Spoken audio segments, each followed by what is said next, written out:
Jim, it's a pleasure to speak to you once again this year. This looks like a tremendous group that you've put together with a ton of big names attending in Mobile this year. How do you feel about how things have shaped up for the 2022 Senior Bowl?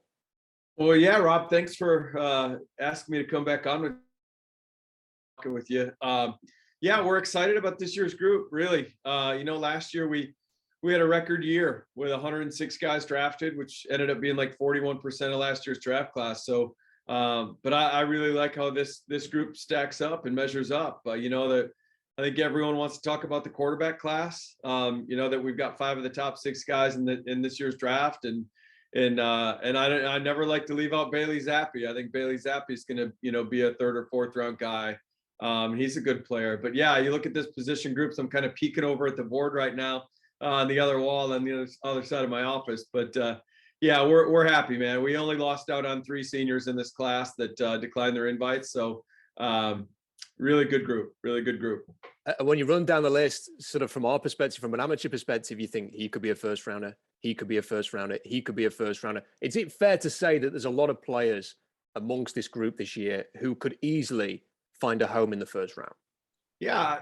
I think there's. We did this in the office the other day. I think there's over 20 guys that fall into that category. Not saying they will, but with a good process, they could easily get there. And I mean, 5 of them are at the quarterback spot, so that's 5 right there. But when you go across the board with like the Trey McBrides, the tight end from Colorado State, Trevor Penning, the tackle from Northern Iowa, a bunch of the offensive line guys, honestly. This edge class is pretty loaded with guys that could get in there, with like Majay Sanders from Cincinnati and Arnold Ebiketie from Penn State, Jermaine Johnson, Florida State. That group's loaded. So I mean, yeah, I think there's a bunch of guys that if the process turns out the way we think it could, we had 10 first rounders my first year at the game in 2019. I think we could get close to that number or surpass that number this year. Now, there's a ton of players I want to ask you about, Jim. I'm conscious of time, so I'm just going to get straight into it. You've just mentioned one of them, Trevor Penning, Bernard Ryman, and Abraham Lucas. All very exciting to watch. 3 offensive linemen, very impressive players. Can you give us your thoughts on that trio, what they're capable of showing in Mobile, and what they could be at the next level? Yeah, Trevor's a big, mean guy on the field. He is, he can get after you physically. Big, powerful man. Has played left tackle there at Northern Iowa. And really is unchallenged. We had a former teammate of his in the game last year, Ellerson Smith. Ellerson's probably the best guy he's ever went up against. So this is going to be a big week for him. I think that the NFL knows that Trevor has all the tools to be an elite tackle at that level. They just haven't seen him really do it. So I think that's the last piece of the puzzle. That's why I think most teams have Trevor in the late first round area right now. And once he comes down here and blocks people like Sanders and Ebiketie and these guys in practice all weekend in the game, I mean, I really think he could get up there in the top 10 range. You brought up Abe Lucas from Washington State. I feel like he's a guy that is getting overlooked a little bit in terms of this year's class. And I don't know if that's because it's on the Pac-12 and, a lot of people here on the East Coast of the United States don't stay up and watch a lot of Pac-12 football. But, he plays right tackle there at Washington State, really good player. Really controlled, balanced. You never see him out of whack. Like he's just a really sound football player. At the end of he blocks his man at a really high rate. So he's a really solid guy. I think he could start next year as a rookie for somebody. And then Bernard Raymond, I think it's one of the coolest stories in the draft, coming over here to the States from Austria as a foreign exchange student and really taking to the game of football. I know his people over there at the Vienna Vikings are big fans, and he started playing football over there for that crew, and then came over here and kind of took his game to the next level. So Bernard's another guy. I didn't mention him. I think he's a guy that could climb there in the late first round with a good week. Yeah, we've got to root for the European guys over here, Jim. We've got to get behind them. On the other side of the line, there's some excellent big name players in Mobile this year on the D-line group. Just to name a few: Logan Hall, Jermaine Johnson, Devontae Wyatt, Fedarian Mathis. You know what? You could list them all. You could list all of the names. What do you like about the D-liners that you've got this year? I like the balance of the group. I think we've got a really good group of inside guys, bigger bodied guys. We didn't have that last year. It was really thin on the interior defensive line for our game last year. But yeah, and you hit a bunch of the names. Like Phil Mathis is a guy that that really took his game to the next level. We had Phil in the 4th round coming into the year off his junior tape, and he made a nice jump. Devontae Wyatt, I think, is a guy that's the process is going to be really good to him. I think he's going to show out during one-on-one pass rush stuff here. He's going to go to the combine. He's going to run. He might run in the touch into the 4.7s at 320 pounds or whatever Devontae's at right now. Logan Hall's one of my personal favorites. Of all the players I saw this year live in games, he was maybe the most physically impressive guy I saw. I think there's a wow factor when you see Logan come out in his pads. Very similar to like last year, Peyton Turner, his former teammate who came down. Peyton had a great week, went in the late 1st round to the Saints, and they're not identical players, but they're big men that have the same type of versatility. So yeah, that's a really good group. I mean, I'm with you. We could go one by one and talk about every guy, but that's a position group both inside and on the edge that I just think there's a bunch of great players at. Yeah, those O-line, D-line drills are going to be unmissable again this year. It's pretty much a consensus view that this is going to be a deep and talented tight end class. All of the big names, seemingly, I think, maybe just with a couple of exceptions, and that aren't eligible, are going to be here in Mobile. So, what do you think about this group? What catches your eye about this list of tight end prospects? What makes it such a talking point amongst the media? Well, we're bringing 9 this year, Rob, and in some years we struggle to get to 6 guys that we feel really good about being drafted. I really feel like this year we could have went to 12, 13, 14 and felt good about those invites. So, everyone starts with Trey McBride at the top, and I agree. Like, I think he's got a chance to be a 1st-round pick, really, really good player. But the whole group, Isaiah Likely from Coastal Carolina is a guy that I think the media will catch up to. I think there's some guys in the media that like Isaiah, but I think the league is probably ahead of of where the media is right now on Isaiah Likely. They really like him as a pass catcher and a guy that could create mismatches and get down the field, make big plays after the catch. You've got guys that could put their hand in the ground, like Jeremy Ruckert from Ohio State, Charlie Kolar from Iowa State. 2 bigger bodied guys that give you some real Y value that can play in the line of scrimmage as attached blockers. And then you got some pass catchers like Cole Turner at Nevada, Grant Calcaterra at SMU, the former Oklahoma player. Just Greg Dulcich, one of our latest ads from UCLA, who's a junior, who someone in the league told me he reminds him of Luke Wilson, the former Seahawks tight end, and I see that comparison with Greg and Luke. So Greg's interesting because he's got a gear like Luke did. Like they're a little straight line athletically, but you get the ball to them on the move, they'll run away from you. So just a really cool group in terms of being like a lot of versatility there, a lot of different flavors of player. So it's going to fit. Like if you have a team need at tight end in a specific role, or either Y or an F, or guys that could do both, kind of interchangeable guys, there's going to be someone for you here in Mobile. Now, the quarterback class is every year, it's always going to get discussed. This one has been discussed even more than usual, I would suggest, because people have been, look, who's going to be the guy, who's going to be the one who really propels himself into the 1st round, and maybe even as a high 1st round pick. Can you tell us a little bit about, what you think about this class? What is the truth? How is the league looking at these players as opposed to everybody talking about them in the media? Yeah, I think some of the guys in this year's class got overly pumped up over the summer, and I think that just happens in the media. Everyone wants to project these guys. I mean, there's even a couple guys that didn't enter this year's draft that if you go back to the summer, they were being talked about as top 10 picks. And here we are sitting in January, they're not even in the draft. So that tells you like how accurate some of that stuff is over the summer. But I think in relation to this year's group, they're probably starting out a little lower than last year. I think last year's group, the Fields, Zach Wilson, Trey Lance, Trevor Lawrence, I think those guys were all pretty clearly top 15 guys going into the process. I think Mac Jones probably plays way up a little bit into the 15 spot at New England. I think this group is probably somewhere between the mid-1st and the mid-2nd. All these guys, these 5 guys. And it really just varies on the team you talk to in terms of who they like the best. Even with our 2 teams that are coaching our game, the Jets and the Lions, we send them the rosters. We break down the rosters here in the office and we send them both to the GMs and, they get to pick which roster they'd like to work with. And it's really the team that picks highest. It's Detroit had the pick of the rosters this year. And again, with the quarterback spot, it's a little bit like tight end. There's different skill sets. There's different makeup of these players. And I think the great thing from a Senior Bowl's perspective here, is sitting in this chair is that this is going to help shake things out. I think that where we end up in April is largely going to be defined by what happens during Senior Bowl week, and these teams and the media watching these guys throw one after the other. Over the course of the week, I think will really greatly determine where it ends up. Do I think some guys could get into that top 10? Yeah, absolutely. As we know, those quarterbacks do tend to get pushed, or whatever word you want to use to describe what happens to quarterback position.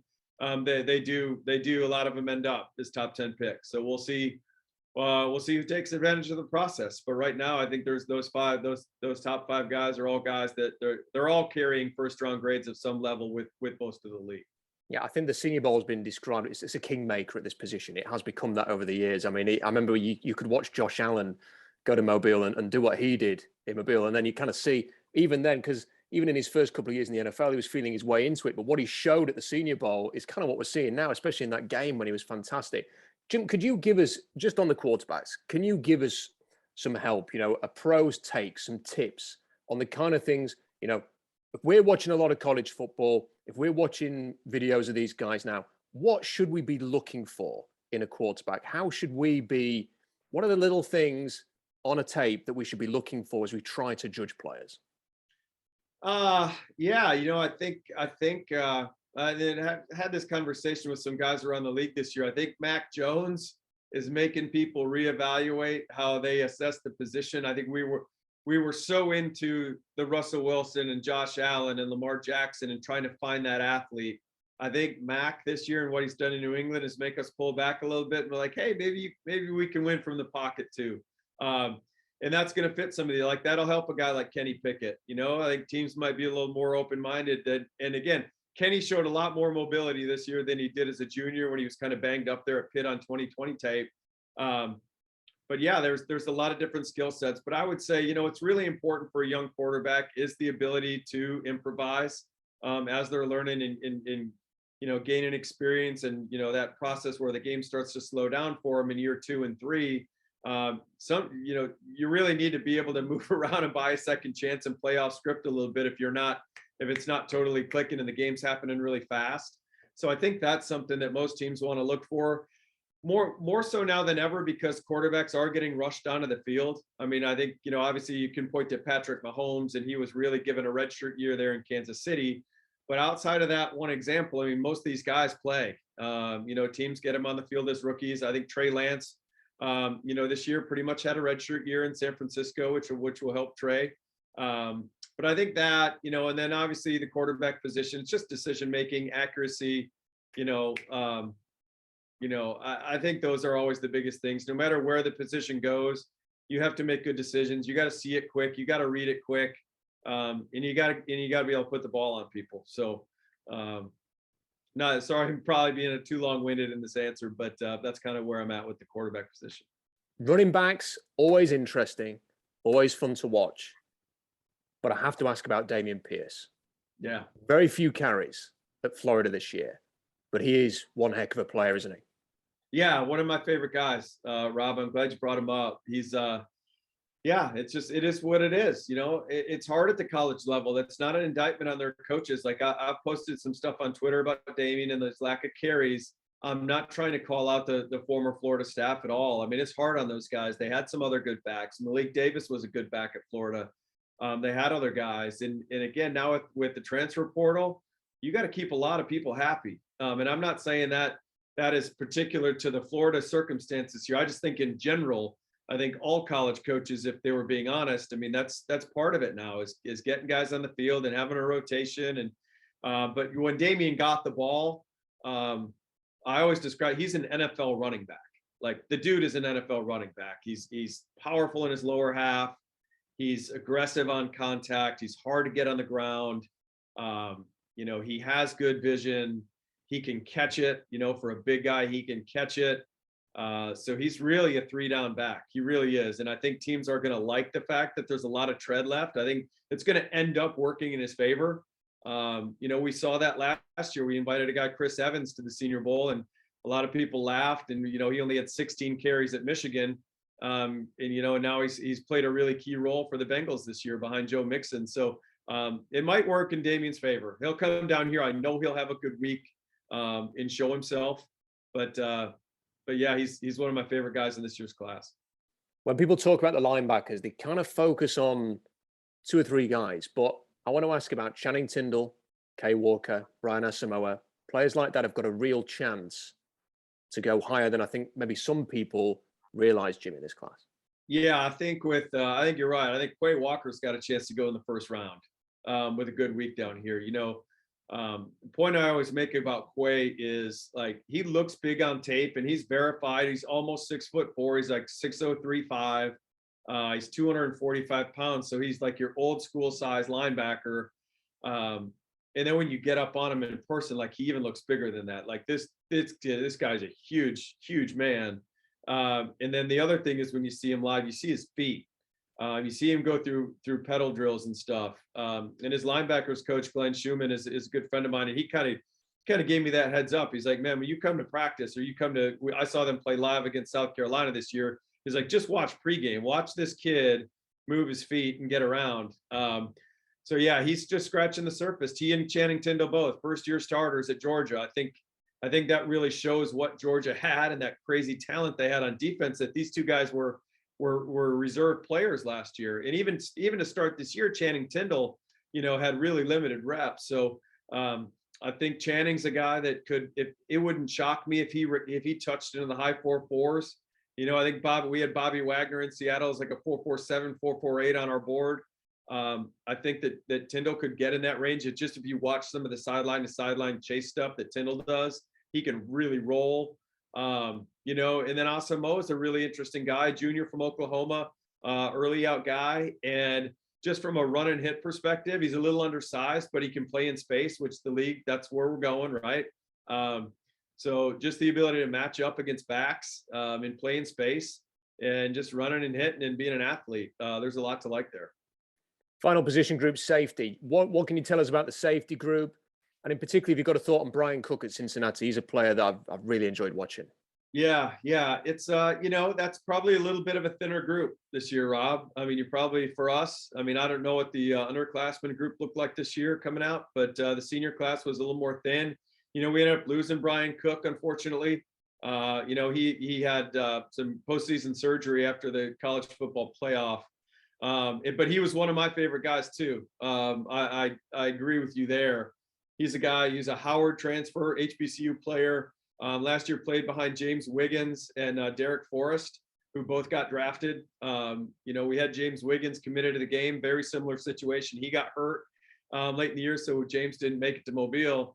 But this guy, Cook, another first-year starter, just like the 2 Georgia linebackers we talked about, and got better and better every week. One of the better tacklers in this draft, one of the more physical safeties in this class. So I'm bummed out that Brian's not going to be able to make it down here. But I think he's going to make a really good pro. Very final question, and I guess you get asked this an awful lot at this time of year, but is there a player or even a couple of players who are maybe flying under the radar right now in the media? But you know what? After Mobile, we're going to be talking about them. Is there anybody who springs to mind? Yeah, you hit on one with Damien Pierce. I think he's going to be a guy that's going to turn a bunch of heads. I think Isaiah Likely is a guy that even the people that like him now, I think will like him more after they see him up close. I think, we talked about Bernard Raymond from Central Michigan, and he's a very good player and a great prospect, but I think his bookend tackle, Luke Gadecki at Central Michigan, is another guy that there's some guys in the league I've talked to that think Luke's going to be a better pro than Raymond's going to be, which says a lot. I think they're both starters. I think Luke is, Luke's another interesting guy. He played Division III football at Wisconsin Stevens Point out of high school. Spent 1 year there as a tight end, and then got a scholarship to Central Michigan. And he just kept growing, just like Bernard did. They were both tight ends. They're in the tight end room together, and they just both kept getting bigger and bigger. And Luke's an interesting guy. I think he can play all three spots. I think he can play center, guard, and tackle, and just a really cool player with a lot of upside. And then, just again, forgive me, I'm kind of peeking across the board right now, cheating a little bit. But like Boye Mafe from Minnesota, I posted something on Twitter about him over the weekend. The one clip that I posted of him going speed to power and turning the corner in the bowl game against West Virginia, it was actually he did a push pull yank on the tackle. I mean, that's a high end rush. Like when you saw him clear the corner and close to the quarterback, like there's guys being talked about in the top half of the first round right now that couldn't put a rush, didn't put a rush on tape like that Boye Mafe rush. And I won't name names, but there's some guys that are being talked about as top 10 picks that don't. If you go back through their sack reel on PFF, there's not a rush like that on like Mafe had. So and I, at the linebacker position, I think JoJo Doman is a guy that's a favorite of ours here in the office. Nebraska linebacker. He played kind of an apex position for them, out in space a lot in coverage, can really run. I don't know what the hesitation is in the media, why people aren't as high on JoJo, but I think it'll come. I think when you see this guy match up against backs and tight ends and the athlete that he is, really good athlete, man. JoJo's a really good athlete. So those would just be a few that, and very lastly, we're working corners as our last position on the board. Tariq Woolen from UTSA is a guy that's going to be 6'3", 210 pounds, probably going to run low 4.3s. He's going to be the top lightweight speed corner in this year's draft. And, we had Ifeatu Melifonwu in the game last year. Detroit took him in the third round, ended up starting at the end of the year for the Detroit Lions and played very well from what their staff said. And I think Tariq Woolen will make a similar jump. I wouldn't rule out Tariq Woolen getting into the end of the first round based off people in the league I'm talking to. Very exciting. I love the fact there's just a long list of names there I can go and watch tonight, Jim. It's always a pleasure. Yeah, sorry, I was really long with you there. No, it's great. That's great. No, that is going to give me a lot to do tonight. This is what I need, some names to watch before Mobile that I haven't checked out. So that is absolutely fantastic. Jim, it's always a pleasure. You were very generous with your time. I know that everybody appreciates how you interact on Twitter and you share things, and it's just brought this whole draft experience to a whole another level for a whole lot of people. So thank you for that. We're very much looking forward to another exciting Senior Bowl. It just goes from strength to strength. And thanks for speaking to us today. No, Rob, thank you for saying that, man. That's really nice of you to say that. And again, appreciate everything you do to bring visibility to our game and really all of draft Twitter. It's really been cool. I never even had a Twitter account before I took this job. So to kind of see the excitement on the draft process and it building every year has been a lot of fun. So I appreciate you having me on, and maybe we can do it again before the draft or something.